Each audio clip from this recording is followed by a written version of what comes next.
Hey you guys, welcome back to another video of mine. Today I'm doing something a little bit different. You can tell I'm in a different space. Well, not really. I'm just on the floor. I figured I'd get comfy with you guys for today's topic, which I'm excited to get into. But before I do want to say, I want to introduce myself. So my name is Lauren. If you are new here, or even if you've been here a while, thank you so much. I am a mom of 3 boys, 2 of which are school aged. I'm a teacher myself, and I talk about everything from fashion to entrepreneurship and motherhood on this channel.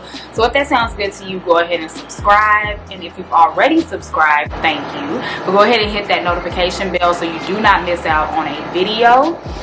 This series I wanted to start, it's called Lauren Speaks, and so that's for videos that don't necessarily fall in line with fashion, entrepreneurship, or motherhood, but they're topics that I want to speak about, things that are near and dear to my heart. This topic actually came from a friend of mine on Instagram. She asked, how do you protect your mental health during remote learning?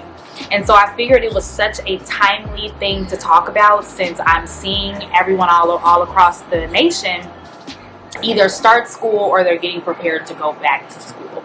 I have not started yet. I go back after Labor Day, but a lot of you guys have already.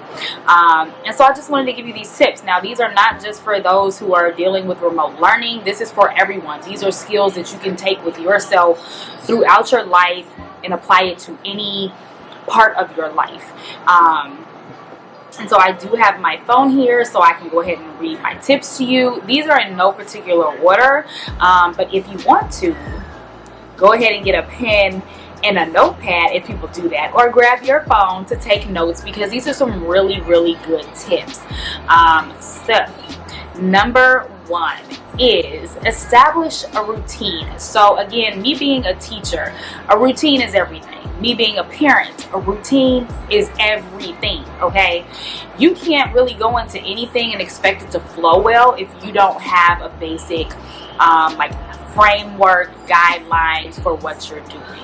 And so that's why it's so important to at least have a routine established. So whether that is waking up at a certain time and making breakfast, so you're not jumping into schoolwork, or you're not jumping into work, you're making breakfast first.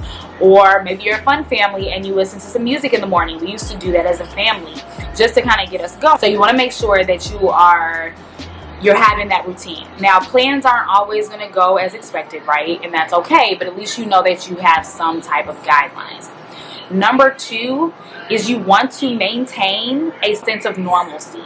So again, going in with the Starbucks or the making breakfast or dancing in the morning, whatever it is, you want to keep a piece of that with you so that this new normal feels kind of like the old normal. So putting on makeup. I remember doing that back in March, not in March, but like around that time, and just putting it on and feeling like, oh my God, like this actually feels really good to have makeup on, because I personally wore makeup every day when I was going into my job. And so that was just that small thing that I did for myself to kind of like lift my spirits. But that might not be for you. That might be, again, going to get that iced coffee, or putting on real clothes, even if your kids want to put on real clothes. I watched a really cute video today on Instagram stories of my girlfriend having her kids have their outdoor playtime.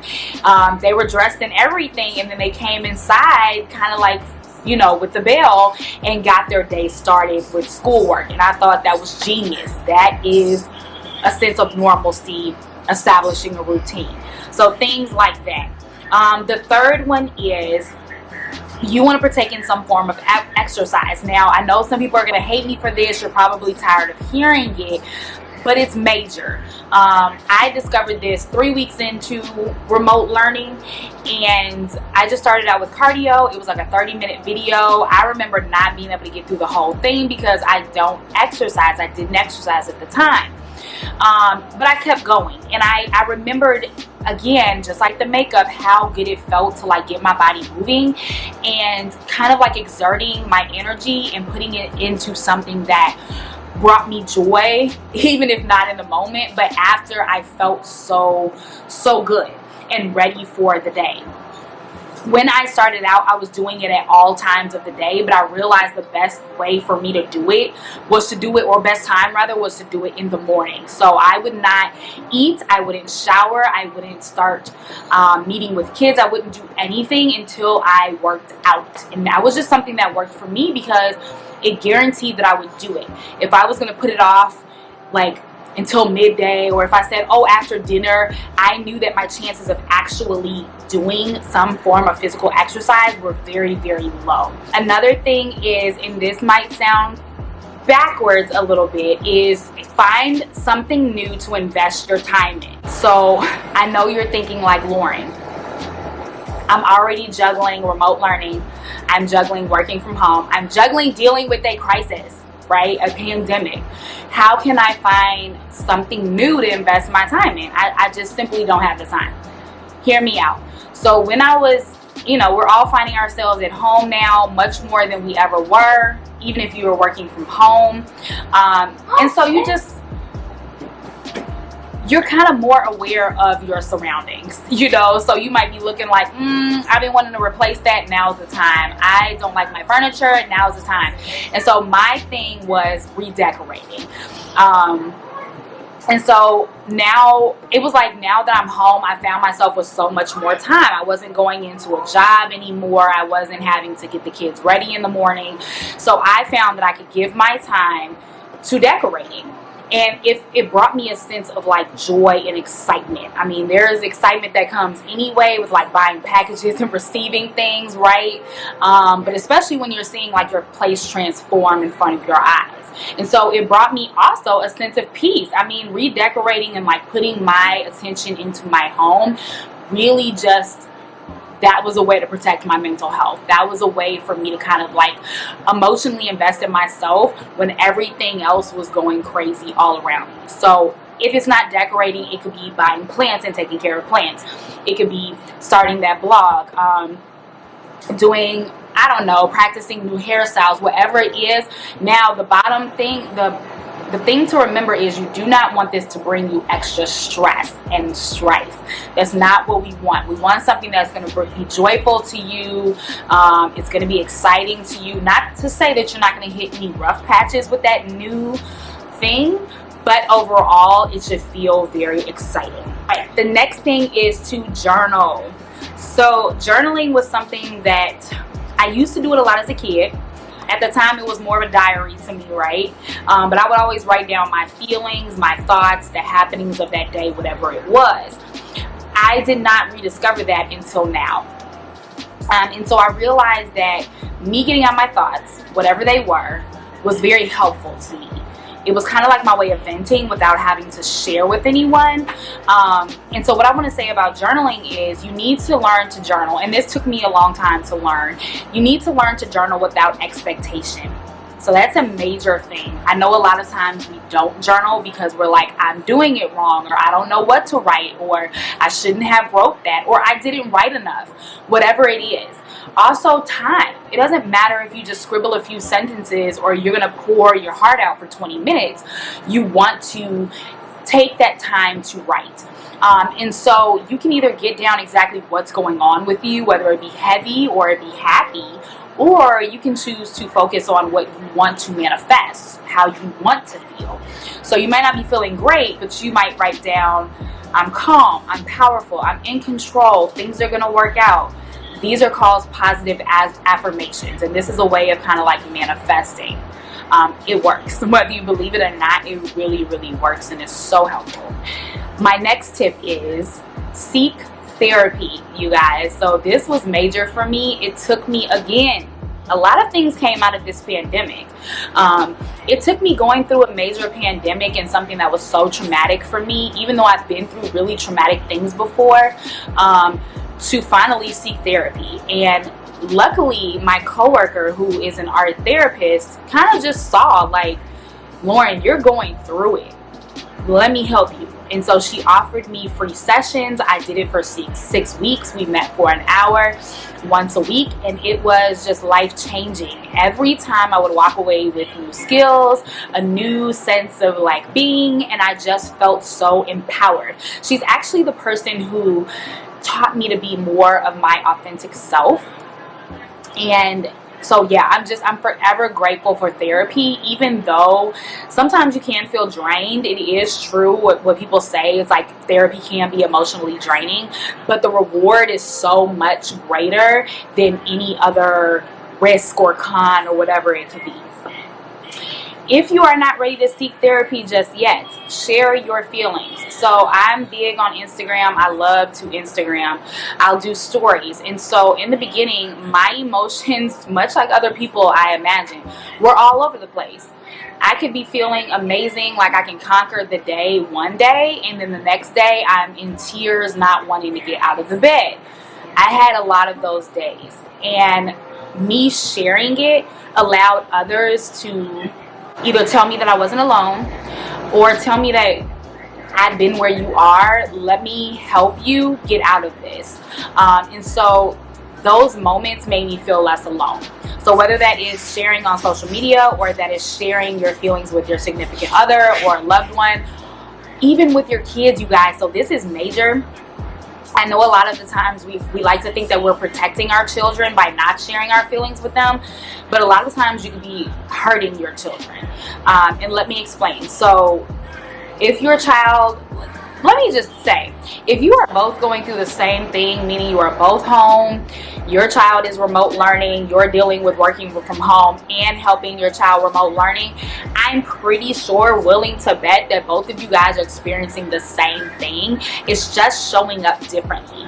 So your child might be exhibiting frustration, tears, an attitude, withdrawal. They might be looking very withdrawn. Whatever it is, it's going to show up differently.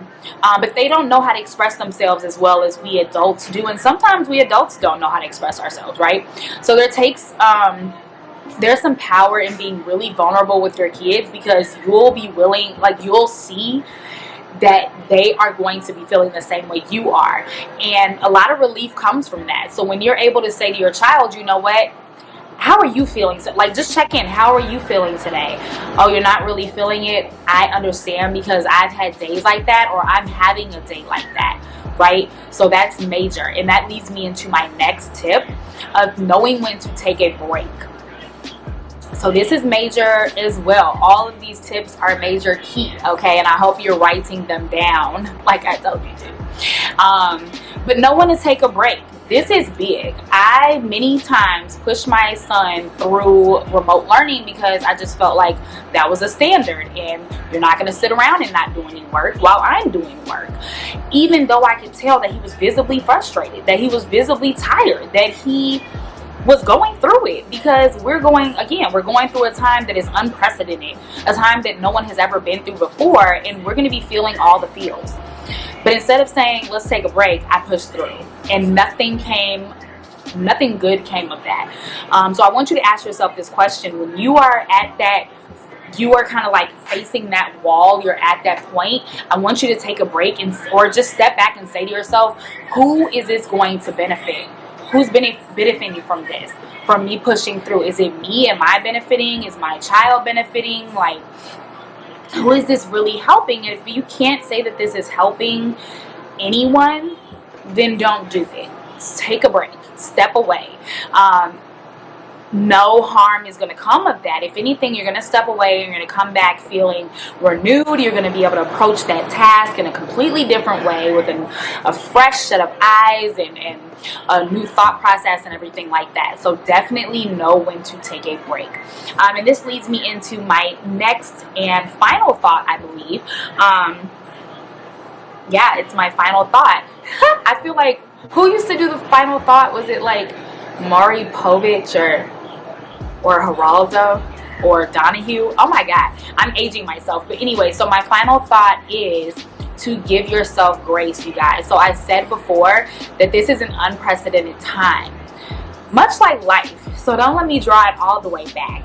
No one knows what the F they're doing. Like, bottom line, I don't care if you've worked from home for 8 years, if you've homeschooled all your kids' lives, if whatever, I don't care. No one has done this before, any of those things before, during a pandemic. And that is the big difference here, is that no one has the answers.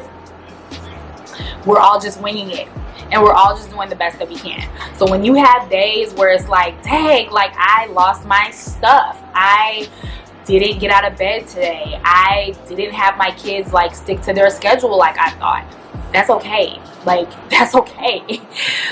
Really, like, that is when you take to that journaling. That's when you take to that therapy. That is when you just share your feelings, and that is when you just take that break and you say, like, you know what, I did the best that I could, so let me just be grateful for that. Okay? And you'll find that, you know, you'll just be so much more forgiving of yourself, of those around you. It'll just create a much better environment, and overall just protect your mental health. So I hope you guys really enjoyed this video.